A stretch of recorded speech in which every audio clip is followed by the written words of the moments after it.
Hello and welcome to another live stream of Chemistry 222. Today we're going to be talking about the ideal gas law, kinetic theory, and effusion and diffusion. Get started with, I need to post a few links in the chat that I always like to do. Let me pull those up real quick. There they are. So we've got a link to the Learning Center's Instagram and Facebook page, as well as a link to their website themselves. Definitely check them out. Follow them on Instagram and Facebook to learn about new stuff. We also have a link to the PSU's Learning Center's YouTube channel. So there you can find all the copies of videos that I make posted on there, as well as other videos from, I think they have biology that they did last term and last year. So definitely check those out in different playlists for different subjects and stuff like that. Let's go ahead and get started. Oh, I should also mention today after the live stream, I'm going to be having a drop-in tutoring session on the Pingy app. So I should actually drop the Pingy app. That's just web.pingyapp.com is what we're looking at here. Drop a link to that in there as well. So if you haven't checked out the Pingy app, go ahead and check that out. Sign up for it. If you have a Portland State email, you'll automatically have an account there essentially. You just have to set it up real quick. And you can drop into my tutoring hours. It's today after the live stream up until 5 p.m. You can also set up an appointment with our chemistry tutor, Amir, and he'll be happy to help you out as well if you have any questions that you want to talk about. So let's get started. This first question I have, so like I said, we're talking about the ideal gas law, so we're going to be talking about pressure a lot. So we want to talk about the different types of pressure, units for pressure, and stuff like that. The standard SI unit of pressure is pascals. We see that here as part B, PA. I can actually swap back here. So what we have here is a list of all the different types of units that we talk about when we talk about pressures. And pascals is your kind of SI unit. That's the more standard one. But oftentimes, depending on the industry, they use a lot of different stuff. So bar and torr are very common in different things. They even have some notes here in meteorology, for example, and stuff like that. They use different types of units. So it's important to be able to know how to convert between them. And it really just takes a little bit of dimensional analysis using kind of the ratios that they give you here on the right-hand side. So those are the first few problems we're going to be looking at. Different types of pressures and being able to calculate what that would be in different units. So this first one, problem 14 from the textbook, is the pressure of a standard sample of gas is measured with open-end manometer. Manometer, there it is. Partially shown on the right. So that's this picture over here, obviously. The liquid in the manometer is mercury, assuming the atmospheric pressure is 29.92 inches of mercury. Determine the pressure of the gas. So we can see that it's open-ended, which means there's one atmosphere pushing down on that glass there. And we can see that the level of mercury is higher on the left side than it is on the right, which means that the pressure is lower than atmosphere. So we can calculate what that pressure is going to be based off of the difference between those. And we know that the value has to be lower than 1 atmosphere, right? So they say here that 1 atmosphere in inches of mercury is 29.92. So what we can do is actually say that our pressure is 29.92 inches of mercury minus 6 inches. Because how they measure that is that really they just have mercury in the tube, and depending on the pressure, mercury rises or lowers at a certain rate. So in this case, we know, we can determine that we actually have, is it 23.92 inches of mercury. And what they're asking us here is to then find out what that is in torr, pascals, and bar. So we can use standard conversion rates, and we might have to do 1 or 2 of them on sometimes to find the actual one. So in this case, I'm going to start off actually with pascals, because if we switch over here to our handy dandy table, This is taken out of the textbook, table 9.1 in chapter 9 of the OpenStax chemistry textbook. We can see right here there's inches of mercury, and they're telling us this ratio here, where 1 inch of mercury is equal to 3,386 pascals. So we can utilize that really quickly and just say that if we have 23.92 inches of mercury, we can do that conversion ratio where 1 inch of mercury is equal to, I said, 3,386 pascals. So just doing that math, we can see 23.92 times 3, that should have been 3,386 gives us, that's 80,099, and it should be 993, but we're going to round it to 4 sig figs because that's what we have on the left hand side there. And that's in pascals. So that's actually the answer to part B. Like I said, I'm going to jump ahead and do pascals first. And the reason, now that I have this, because this was the conversion we had here for pascals to inches of mercury, but now we can jump up to the top up here, and this relates atmospheres, pascals, and torr together. So we can utilize that ratio to find out then what it was for part A, torr. So using our Pascal calculation, 80,990, I'm still going to use 93 and so on, just because I don't want that rounding error. That should be pascals. And we're going to multiply it then by that 760 torr per 101,325 pascals. That was the ratio they gave on that table there. And this should be torr. So we can do that just grabbing my value that I had from the previous problem. I'm going to multiply by 760 and divide by 101,325. And this gives us 607.5. That's 607.5 torr. And you can see if 1 atmosphere is 760 torr and 1 atmosphere is 101,325 pascals, we're actually a little bit lower than 1 atmosphere, which is good. That's what we're looking for in this relationship here. We can also, if this is 1 atmosphere, we can relate that to our answer from here. We can see we're lower than 1 atmosphere there. So all of our answers make sense, and that's always a double check I like to make. Do these answers make sense? The last one they're asking for is bar. So we can look for a conversion rate for bar, and we can see, I'm going to use this one here. You can use this one down here. Oops, not that one. This one here as well when you relate it to atmospheres, but then we'd have to convert it to atmosphere first. It's quicker and easier to just relate it to pascals. So I'm going to go ahead and do that. And that's where 1 bar, so again we have 80,993 pascals. And we're going to say that that's, let's say 1 bar is equal to 100,000 pascals. So that's really just taking this number, dividing it by 100,000. Make sure I have 5 zeros there. I do. And we have 0.0880. Nope. And I want 4 significant figures, I believe. 99 bar.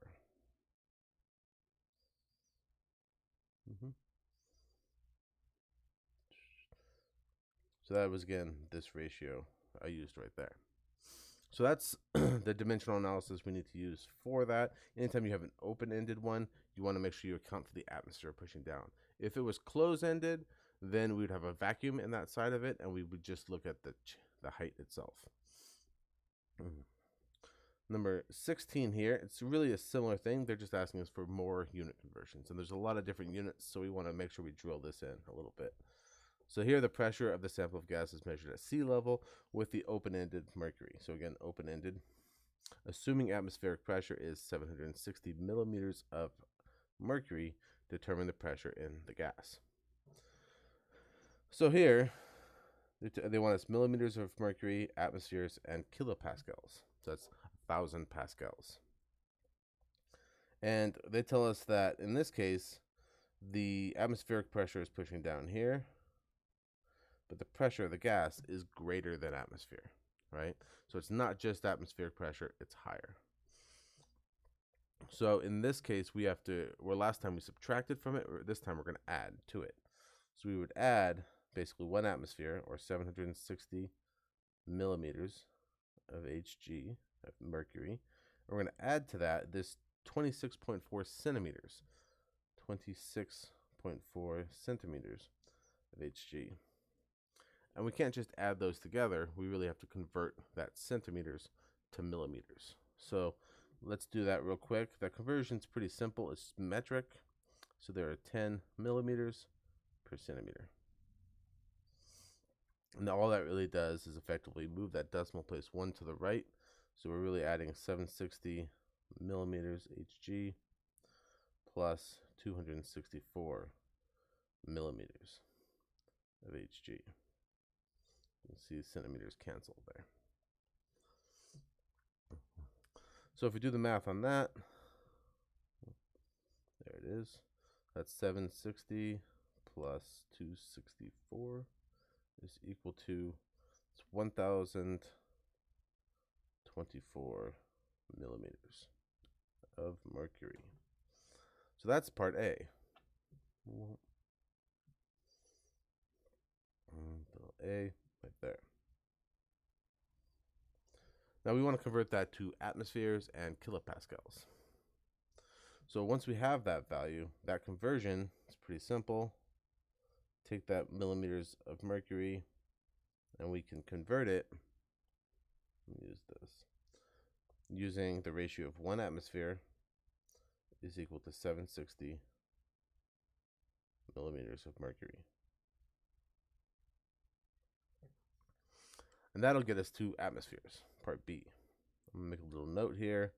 At this point, we have atmospheres. That's part B. But we can then go on to find pascals based on that. So we know that 1 atmosphere is equal to 101,325 pascals. And then we have to convert 1,000 pascals to kilopascals. So then at this point, at the end, we have kilopascals. That's part C. And I wrote all that out like that because really I'm going to work my way through, and at this point I'm going to write down my answer, and then I'm going to keep going to this point and write down my answer. So for part B, we take our millimeters of mercury, we divide it by 760, and we get 1.347, and that's going to be atmospheres. And then we just need to multiply that by 101,325, and then divide by 1,000. And that gives us, for part C, 1.365 kilopascals. Really? Now I want to go back and check my sig figs, because they gave me 3 sig figs there, and I'm rounding everything to 4. So that's not right. I need to change this and this to be a 5 and a 7. Making sure I have 3 sig figs for everything. Same up here. So this one, drop the 4, make it a 0. Now sig figs are happy. I got all my answers.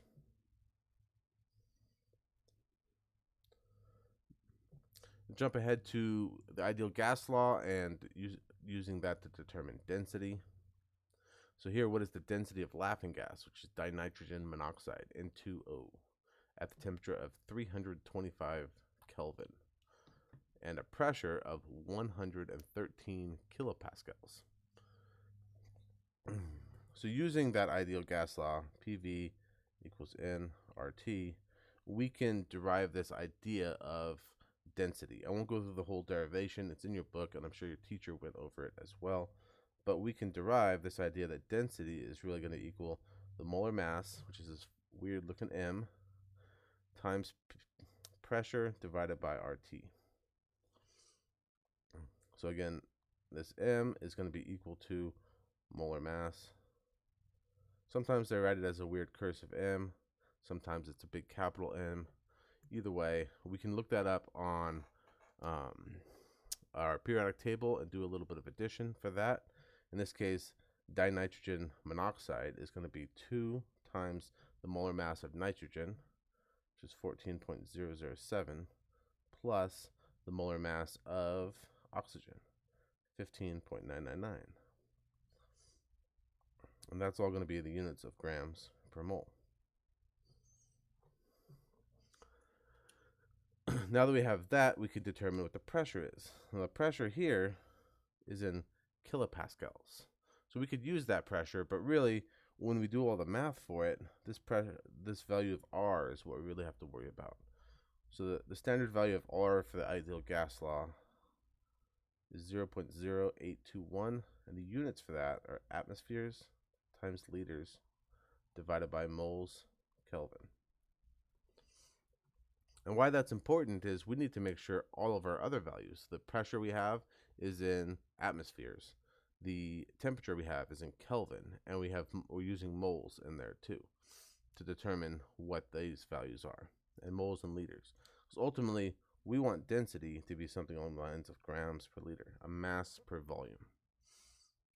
So it could be grams, could be kilograms, depending on what we use for it. Since we're using molar mass, it's most likely going to be grams per liter. So we need to convert our pressure, which is 113.0 kilopascals. We need to convert that to atmosphere. So we can do that pretty straightforward. I'm going to start out with that 113.0 kilopascals. And I'm going to convert it to pascals by saying there's 1,000 pascals per kilopascal. And then I'm going to convert it to atmosphere, because I know that there's 101,325 pascals per atmosphere. So we can plug that in to our trusty calculator. If it comes out, there it is. 113 kilopascals times 1,000 to get to pascals divided by 101,325. And that's equal to 1.115. And we're in atmospheres. So you notice it's a little bit higher pressure than our standard atmosphere, but not much. But that's the value we want to plug in for pressure. For temperature, well, they just gave us Kelvin, so that's perfect. 325 Kelvin. So now that we have those values, we can plug all of those in. Oh, I need to do the math for my molar mass. Didn't do that. 2 times 14.007 plus 19, or 15.999, which is 44.013 grams per mole. So now we can plug in our density formula. So that's going to be density. Oh, I'm going to change the green for that.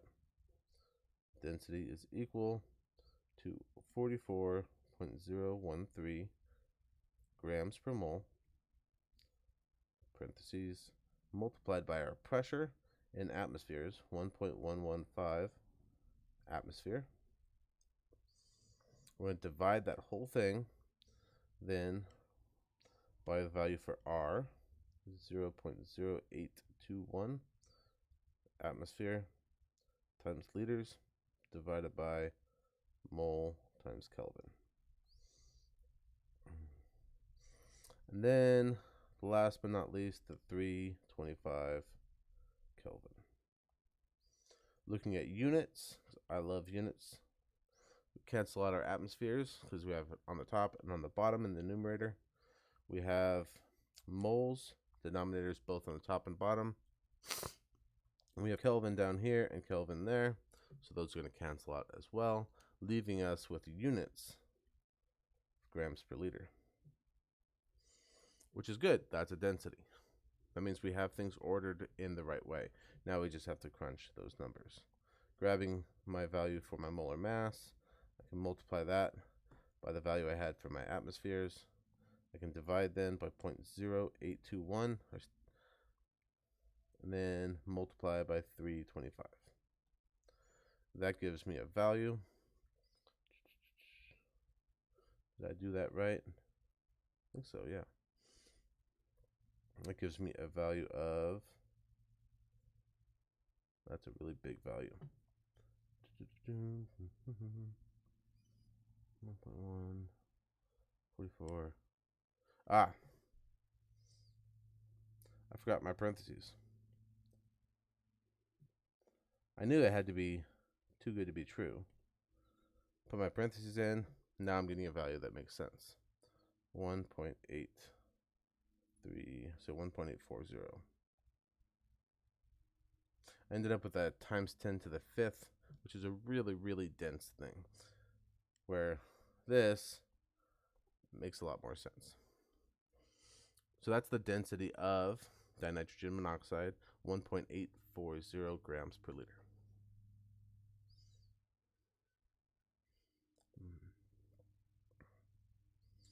The next one we're going to dive into here is what is the molar mass of a gas if 0.0494 grams of gas occupies a volume of 0.100 liters at a temperature of 26 degrees Celsius and a pressure of 307 torr.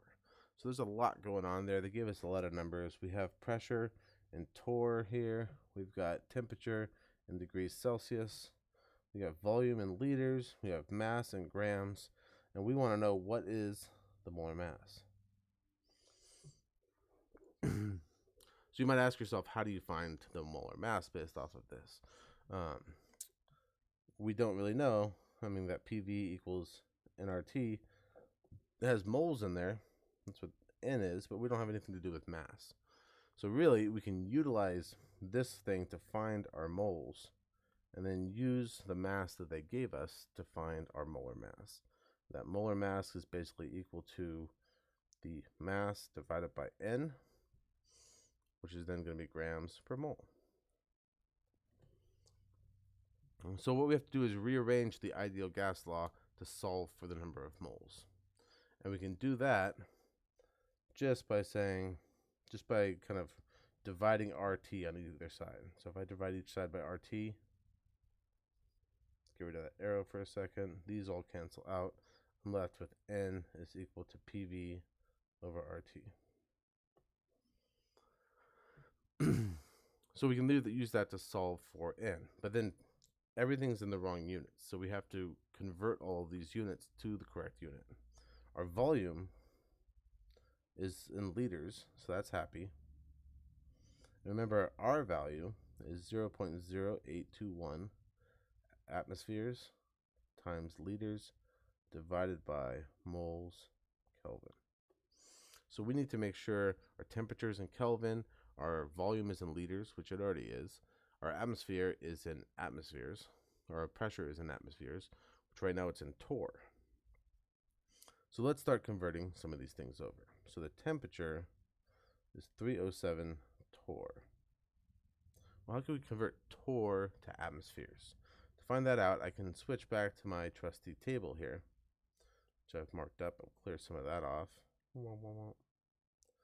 And we can see right here, we have this nice relationship between torr and atmospheres, where 1 torr, or 1 atmosphere is equal to 760 torr. We'll also go down here, put torr to atmospheres. Either way, it should give you the same thing.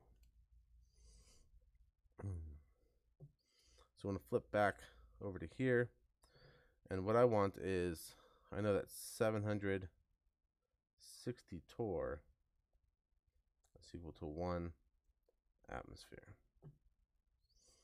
But I want, and that's what I want. I want my value to be in atmospheres. So that's all I really need to do. I'm going to take that 307. I'm going to divide it by 760.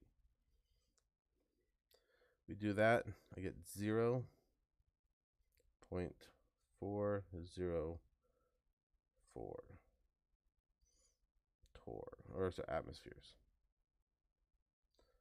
That's 3 significant figures because we had 3 significant figures to start out with, and we're just multiplying things. So now that we have a value, let me write that better. That's all messy. 404. There we go. So now we have a value in for our pressure as well as our volume. We need I wrote temperature. This should have been pressure. Pressure. So temperature is the next thing we need to do, which is 26 degrees Celsius. We need to convert that to Kelvin. So to convert this, we really just want to add. So we add this offset to 273.15 Kelvin plus 26 Kelvin. Because really the Celsius scale starts at 273.15 Kelvin and then goes up from there in the same increments that the Kelvin scale has. So all we really need to do is add that difference to it. And that's going to be equal to 273.15 plus 26 is 299.15. So that's our temperature in Kelvin. And now we can solve for it. Taking our value of N, which is going to be equal to the pressure, 0.404 atmosphere.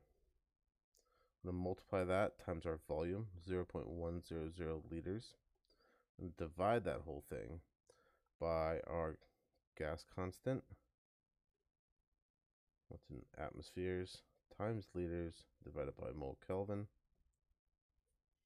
And then also be dividing by our temperature, 299.15 Kelvin. We can get units first. Atmospheres and atmospheres cancel out. Liters and liters cancel out. Kelvin and Kelvin cancels out. This is going to give us, we have moles in the denominator on the denominator. So that's going to equal, pull it up to the top and give us a value in moles, which is what we're looking for. So grabbing these values, so that's what I calculated for atmospheres. I'm going to multiply that times 0.1 liters and then divide by 0.0821. I'm going to hit divide again instead of using parentheses for 299.15 Kelvin. So that's going to equal 1.645 times 10 to the negative 3 moles. Or we can say it's 1.645 millimole. That's that metric conversion going on again, where we're converting times 10 to the negative 3 to the milli prefix. So now that we have that, we can determine our molar mass, because our molar mass is just the grams per mole, that ratio between things. And we know that the mass is just 0.0494 grams. So it's going to be 0.0494 grams divided by 1.645 times 10 to the negative 3 mole. If we find out what that equals, we find our molar mass. 0.0494 divided by this value I had higher up, I just calculated. I need to put parentheses in, I found out, because this calculator hates me. Calculator still hates me. I put the wrong parentheses there, didn't I? I missed a 1 now.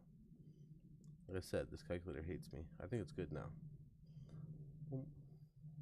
And here I get about 30.0 grams per mole.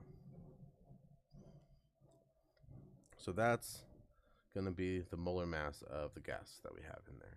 And we can use that to think about what we want. The question's not asking this, but I like to think about this.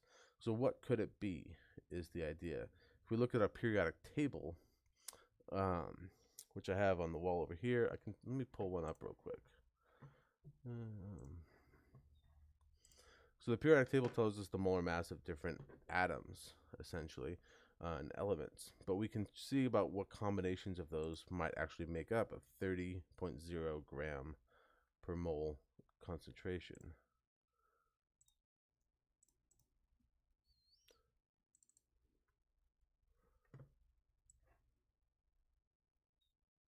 That'll work.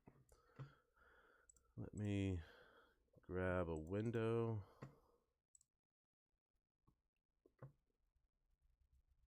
Should have had this set up already, but I didn't. So it's on a transparent background. Ignore that for a second, but you should be able to see. If I draw on it, right? Yeah. Let me just fit it. Sorry about that. Fit to screen. That's better. So since we have a molar mass of 30.0, anything above silicon here isn't going to count because silicon has a molar mass of 28.0. And in fact, it cannot be silicon because we have 30.0. So unless it's silicon with a couple hydrogens on it, it's not going to work out, right? Similar with aluminum, it would have to be aluminum with 4 hydrogens, which may be 3 hydrogens on it or so. The ones I like to look at is really up on the top up here, nitrogen and oxygen. So oxygen's 15.99, about 16. And maybe we can even zoom in so you can see the area a little bit better. Yeah, that's better. Oxygen is about 16 grams per mole. Nitrogen is about 14 grams per mole. So NO gas is pretty common. So that's a good possibility, assuming that it's actually gaseous at 26 degrees C, which I believe it is. Similar with, if we take carbon, which has 12, we would need at least 2 of those in there. So you could have carbon with a bunch of hydrogens on it. And if I switch back, if we had, so I said NO bonded together, that'd be relatively happy. But we also have, if we have a carbon-carbon bond with hydrogens, I'm just going to call it C2H6. So that'd be a single bond between the 2 carbons, and it'd be populated with hydrogens. That's ethane.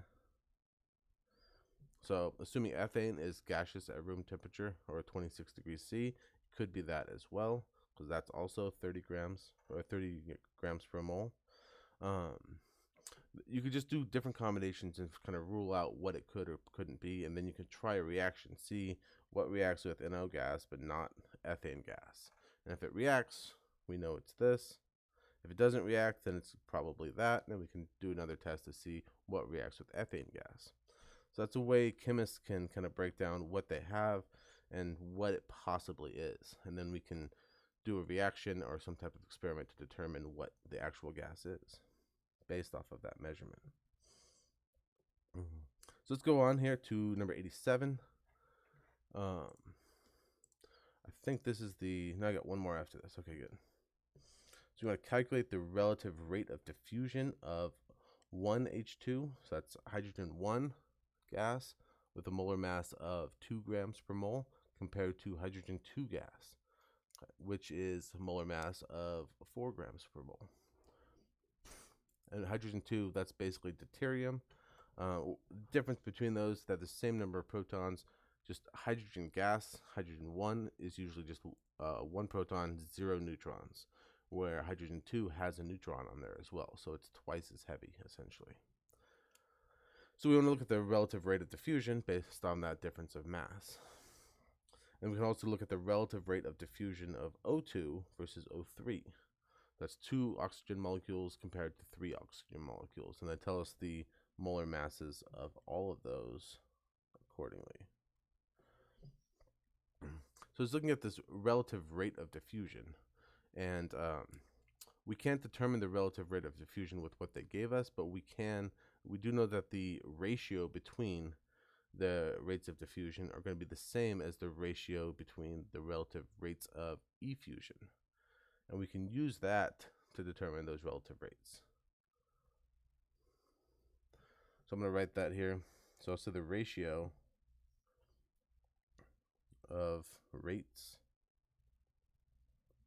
of diffusion is equal to the ratio of the rates of effusion. And if you remember, diffusion is if I have two gases and they're kind of blocked off from each other, and I open the valve and I let them intermix between freely, it's how fast they're going to diffuse and be kind of a uniform mixture. Effusion is when you have those two gases separated and there's like a membrane or a small tiny hole, and so it takes more time for bigger gases to get through that hole than smaller gases are. And although they're not the same thing, the ratio of two elements, like in this case, I can say the diffusion rate of 1 H2 divided by the diffusion rate of 2 H2 is going to be equal to the effusion rates. I'll just write effusion ratio, then I have to not write it all again. That same effusion ratio, H1 to H2. So that same effusion ratio is going to be equal to the diffusion ratio. So to define the rate of diffusions, we can find the rate of effusions, or the ratio of those rates. So in doing that, we can say that the rate of effusion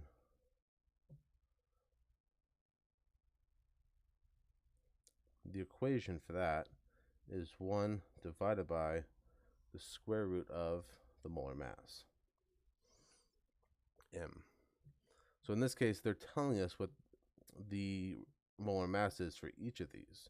So I can say my rate of effusion of H1, hydrogen 1 gas versus hydrogen 2 gas is going to be 1 divided by the square root of 2 grams per mole divided by 1 divided by square root of 4 grams per mole. I have fractions and fractions. I don't like doing that. If I flip everything around, this is essentially equal to square root of 4 over the square root of 2. My units cancel out because it's all the same. And the square root of 4 over the square root of 2 can be simplified out as 2 over square root of 2, which is just equal to the square root of 2. If we plug that into a calculator, I think it's something along the lines of 1.4. Yeah, 1.4. That's just a ratio of those two rates of effusion. We can also compare the same thing for O2 and O3.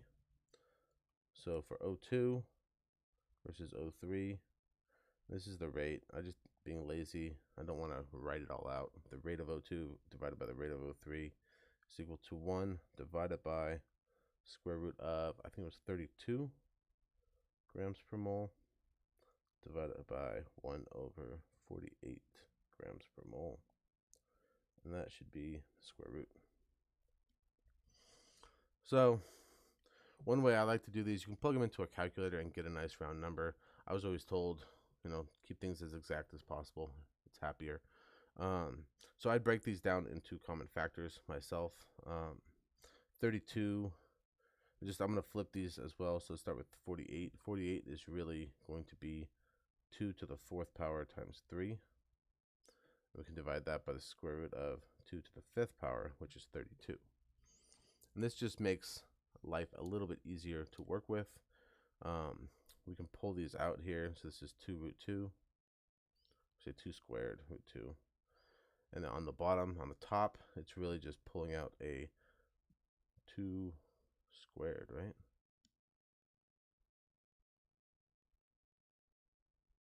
2 root 3 is what it should be. Maybe, oh no, this should be 2 squared. 2 times 2 is 4. No, it's, yeah, 2 to the 4th power. That was right, 16. Now I've got to do my 3, 5, 8. 4, 5, 6, 7. Yeah, I was right. 2 to the 4 times 3. Okay. My brain's not working for some reason. What that simplifies out into is root 6 over 2 when you compare it all.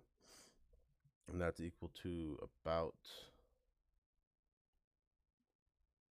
square root of 6 divided by 2, 1.2.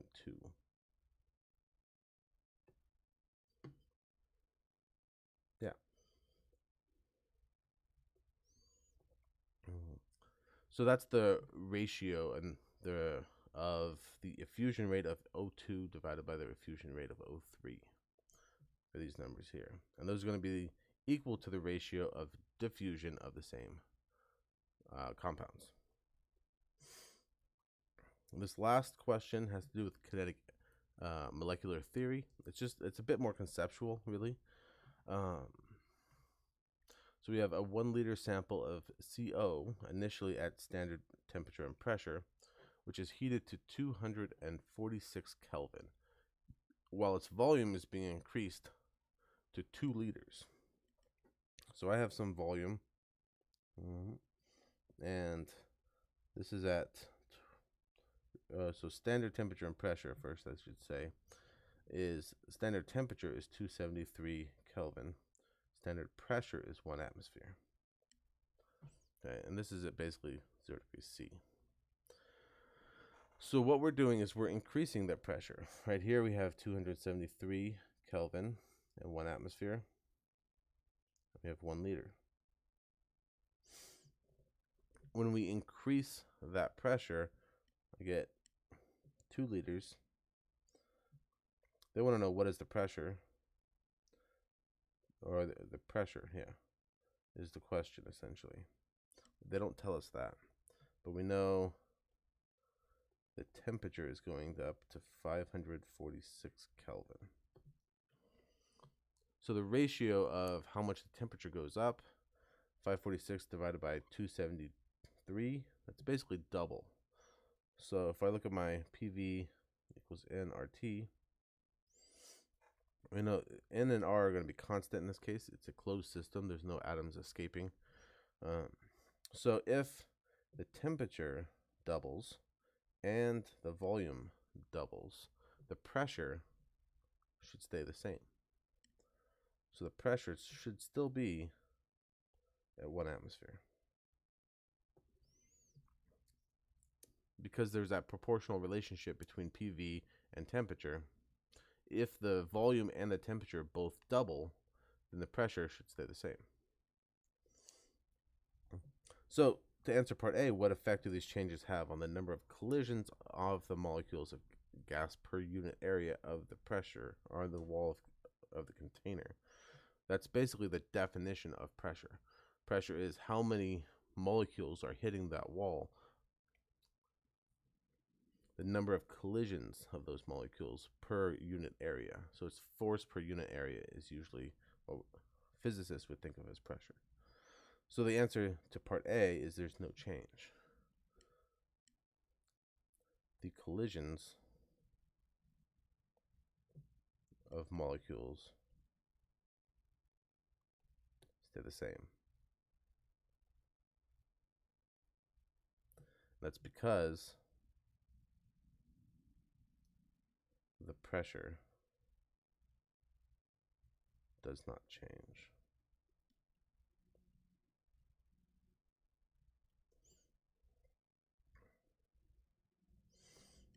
For part B, what effect on the average kinetic energy of the molecules? So the average kinetic energy for part B, there's a equation for that where that kinetic energy average is equal to 3 halves RT. And that's a key equation when we're talking about kinetic energy theory and kinetic molecular theory. It has to do with this gas constant times the temperature, and it's 3/2 ratio of that. So the only thing that's really variable in here is the temperature. It doesn't matter how many moles we have of it. It doesn't matter what volume it is of it. All that matters in that kinetic energy is the temperature. So if the temperature doubles, so here we have temp doubles, then the kinetic energy, the average kinetic energy, also doubles.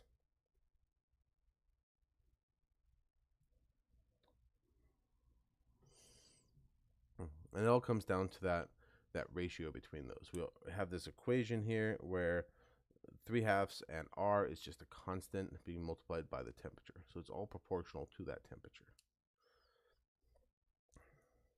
For part C is asking what effect on the root mean squared does it have of the molecules.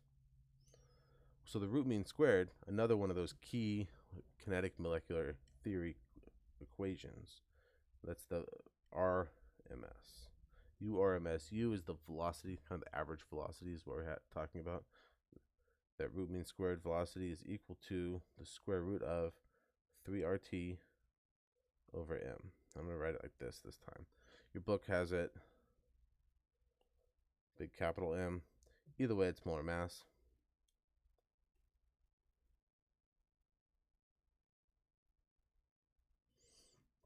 The molar mass of that compound does not change because it's not changing, it's not reacting with anything. R is still that gas constant. Here we would talk about it more in the terms of R is equal to 8.314. The units are just different. Joules, mole, Kelvin.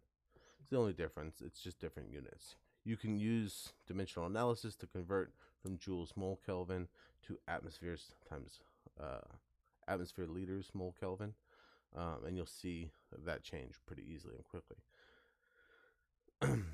So essentially the only thing that's changing still is this temperature is increasing, and that temperature is doubling. So when we double that temperature, it doesn't double the RMS velocity. What it does is it increases it by a factor of the square root of 2. And we can see that, how I like to see it is if I have some constant value, I'm going to call it C times U RMS. And that's going to equal the square root of 3RT, but T is now 2T. So whatever my original was, it's now double what that is. That's essentially what I'm doing. I can then factor this out and say this is equal to the square root of 2 times the square root of 3RT over M. So since RMS, or URMS, is equal to the square root of 3T over M, I know the only difference, this factor of C that I'm multiplying it by, has to be the square root of 2. So that's kind of how I work out what these problems are. When we're changing one variable, how does that affect the other? Well, that's kind of how I work it out. By isolating what happens if I multiply this value by 2, and then figure out what that constant is multiplied by the original. Because then you can just divide out this original URMS and divide out that square root 3RT, because those are equal to each other over M. And we just get C is equal to the square root of 2, where C is my factor, that constant that's changing as you proportionally change the temperature. Either way, that's all I have for you today. Definitely drop into my drop-in hours if you're so inclined. It's basically now until 5 p.m. And best of luck. I'll see you again on Wednesday.